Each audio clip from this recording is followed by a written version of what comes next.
What's good, world? It's your boy Twiz, and welcome to 5 Minutes of Twisdom. 5 minutes of tips and tricks that help grow your music brand.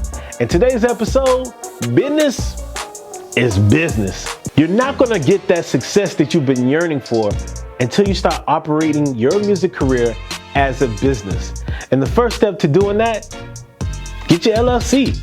It's real easy. You don't need nobody else to do it for you. You don't have to pay nobody else to do it for you. All you have to do is literally go on Google, how do I register my LLC in my state? Each state has their own official website to where you can register your LLC. And all you gotta do is just basically come up with the name of your LLC, make sure it doesn't match or conflicts with anybody else who may have that name or a similar name in that state. And on top of that, you know, you just put what type of business that you got going on, how many employees you're gonna have, etc., etc. It's real simple. You're just checking the boxes and filling in information. It doesn't even take that long. Once you get that, go ahead and file for your EIN number. It's free. It doesn't cost you extra. Just get your EIN number and then get your LLC paper. And the next step you want to do after that is head to the bank. When you start that business bank account, just kind of do your research, because some banks charge you extra money for having bank accounts, and you may have to maintain a certain type of balance in there. But then there's some smaller banks that have bank accounts where it's literally a legit, like a checking account, to where you can just put your money in and it's free, you know what I mean, for you to set up that business account. After that, make sure you get an email, bro. That's something simple. There's Google, Yahoo, whatever, AOL if you're still on it, all of that. Get your email where people can come and holler at you and, you know, just kind of be professional when it comes to things, where they can reach you and get in contact with you via email. Trust me, a lot of business deals really go through email. Some clients, they really go through email. You don't even talk to them because everything goes through email. Set you up a legit email where all your business transactions and communications and contacts can come through. You want to make sure you have a phone number, a legit phone number where people can call you and book appointments or get your services, inquire about your services, whatever. Get your phone number. Please make sure you're able to keep your phone number on, because if it gets cut off, it's not going to look really good for your business. And if you're kind of low on the budget and you really can't afford to pay for an extra line for your business, Google provides you with a Google number. And the cool thing about that is, as long as you're around Wi-Fi or some kind of internet service, you can get a Google number. It's free, it don't cost you anything extra, and people can come there. And the cool thing about that is that your clients can leave emails if you can't get, if you're not able to answer their call. It works just like a regular phone number, and you're good to go on that. The next thing you want to do is make sure you have a logo. How are you going to show and promote your brand? Because that goes with marketing and your business. If you want people to know your business, they got to see that logo, man. It's got to be everywhere. Like, check this, you know, this is part of my business right here. Certified Bangers is everywhere. You see it everywhere. Everybody knows that's my business, okay? It's more than just a brand. That's my business. And once you get all of that set up, make sure you get a website. Now, I know you're like, man, I don't have the money to get a website. How am I going to do a website? Websites is not this big elaborate thing that it once was, once upon a time.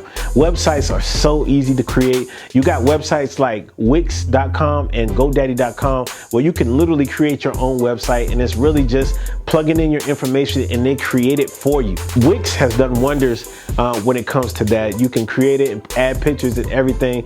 It's not complicated, and you don't even have to pay nobody to do that. And then you have platforms like BeatStars and Spotify, stuff like that, that have player generators that you can just copy and paste into your description, into your data on your website, to where people can just come through, check out your work, see what you're about, see what your business about, and it looks more legit. It's proven that more clients feel comfortable with people who actually have an official website. Now, you may have social media and you operate your business after that, out of that, which is okay for the time being, because you kind of have to have a social media presence, but you don't want to do your main business out of that, because that's where people get scammed out a lot too.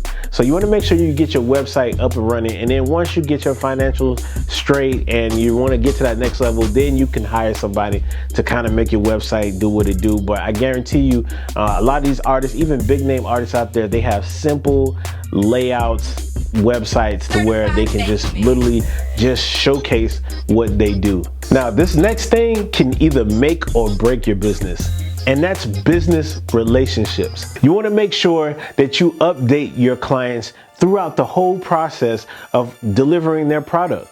Let them know when you get halfway, hey, you know, I'm halfway done with your product. You know, it should be ready by X amount of days, or the day that we agreed on at this time, it'll be ready. They will appreciate that, because usually after they receive the product, like for me, I do audio engineering. So when I finish mixing their product, they still have post things to do after that, like planning when the album's gonna drop or a single's gonna drop, marketing, all kinds of other things that come after my services is done. So you want to make sure you communicate with them and let them know what's going on. If you have something that may be hindering you from delivering on the time that you agreed on, let them know ASAP. Communicate with them, because that builds that relationship with them, and it allows them to know that, hey, my guy is taking care of business, and they don't really have to worry about it. Because a lot of clients, they come to you, they are worrying about a million other things, and you delivering a product shouldn't have to be one of them. But at least if you're updating them and letting them know and communicating with them during the whole process, they don't really have anything to worry about, and they can go ahead and plan appropriately for whatever happens next after you deliver that product. Man, I had to learn this the hard way. We always think about how things are going to go well and how successful you're going to be and how your clients love you and great reviews and all that in the third. But you sometimes have to think about the worst case scenario. And that means when things hit the fan. Say for instance, you're working on a project and something may have happened to your computer or your hard drive. How are you going to talk to your client about that? How are you going to handle that? Obviously, they're probably going to be a little angry with you or upset that you may not meet the deadline, or maybe, or whatever the case may be. You have to learn how to explain that. How does your refund process start? Now, that's the last thing any entrepreneur wants to hear, refund, but it is a reality. How are you going to handle that? How are you going to handle putting your all into a product and then your customer says they don't like it? How are you going to handle that? How is that process is going to be handled? You have to think about those things and how to operate that in your business, because sometimes even when it hits the fan, the way that you handle your business during that time may get you more clients, or it may get that client to come back and continue to do business with you just because you handled that situation in a professional manner. And I understand when they say it's not personal, it's business, sometimes that's a real thin line, because when you have a great business relationship with people, it's hard not to let those emotions come in, because you've kind of created a really good bond between them. And the only thing that sucks though is sometimes when situations go south, it kind of strains both. Instead of just the business side, it strains the personal side too. And you know, that can really cause a really down a down emotion when it comes to that. And you kind of got to leave your feelings out of it a little bit. Even though you have a personal / great business relationship with them, you kind of want to leave that part out and kind of keep it professional. And it's hard to do that sometimes when you're invested that much into a client, but business is business. You got to handle your business. And if that business part isn't being satisfied or met with satisfactory, then all you have left is your personal. And sometimes that could be a gain, because they can be more understanding, they can work with you a little bit more during that process. But then on the flip side, if it goes really south, you may not only lose a client, but you may lose a friend too. So really just make sure that you stay on top of your business. And that's another episode of 5 Minutes of Twisdom. Thank you so much for checking out this episode. Make sure you like, share, subscribe to the channel, show some love. Comment down below if you have any questions on how to make your business legit. All right, make sure you share this to somebody who may need to hear about how to get their business legit, man. Because at the end of the day, business is business. It's another episode of 5 Minutes of Twisdom. It's your boy Twiz. I'm out. Certified.